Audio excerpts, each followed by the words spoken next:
Olá, seja bem-vindo ao Audiobook da Morgan. A leitura de hoje é a continuação do capítulo 41 do livro Leviatã.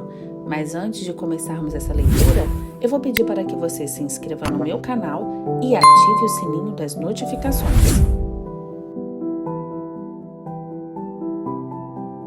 Continuação.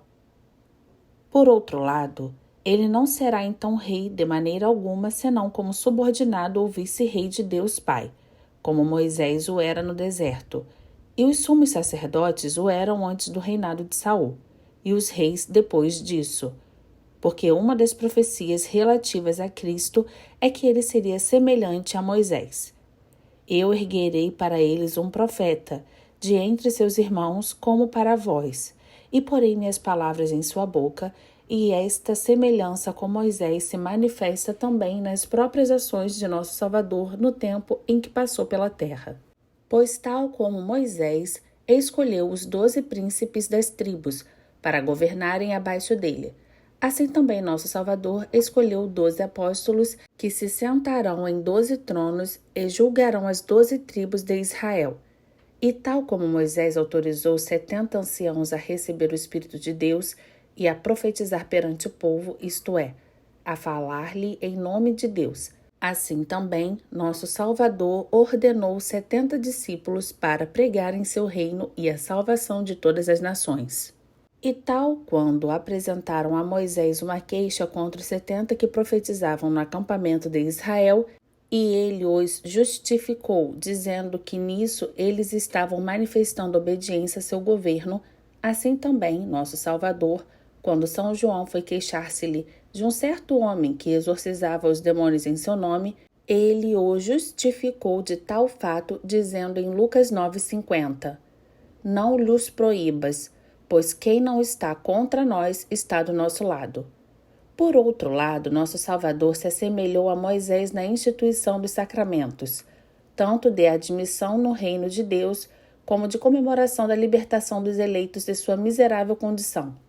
Tal como os filhos de Israel tinham com o sacramento de sua recepção no reino de Deus antes do tempo de Moisés. O rito da circuncisão, rito esse que depois de ter sido omitido no deserto, voltou a ser restaurado logo que eles chegaram à terra da promissão. Assim também os judeus, antes da vinda do nosso Salvador, tinham o rito do batismo, isto é, de lavar com águas todos os que antes eram gentios e haviam abraçado ao Deus de Israel. Era este rito que São João Batista usava na recepção de todos os que davam seus nomes ao Cristo, o qual ele pregava já ter chegado a este mundo, e nosso Salvador instituiu o mesmo rito como sacramento a ser dado a todos os que nele acreditavam.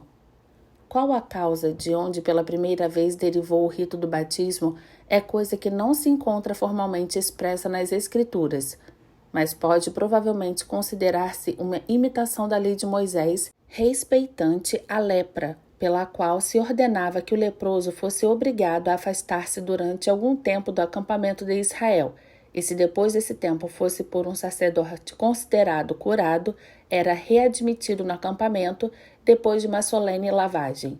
Pode, portanto, ter sido esse protótipo da lavagem do batismo, mediante a qual os homens que são curados pela fé da lepra do pecado são aceites no seio da igreja com a solenidade do batismo. Há uma outra conjetura feita a partir das cerimônias dos gentios, num determinado caso que raramente ocorre, e que era o seguinte, que quando um homem depois de dado morto conseguia restabelecer-se, os outros homens tinham escrúpulo de contatar com ele, tal como o teriam de contatar com um fantasma, a não ser que ele voltasse a ser contado no número dos homens mediante a lavagem, tal como as crianças recém-nascidas eram lavadas das impurezas de sua natividade, o que constituía uma espécie do novo nascimento. Esta cerimônia dos gregos da época em que a Judéia estava sob domínio de Alexandre e dos gregos seus sucessores é bastante provável que se tenha insinuado na religião dos judeus. Mas dado não ser verossímil que nosso Salvador fosse sancionar um rito pagão, é mais verossímil que ele tenha origem na cerimônia legal da lavagem depois da lepra.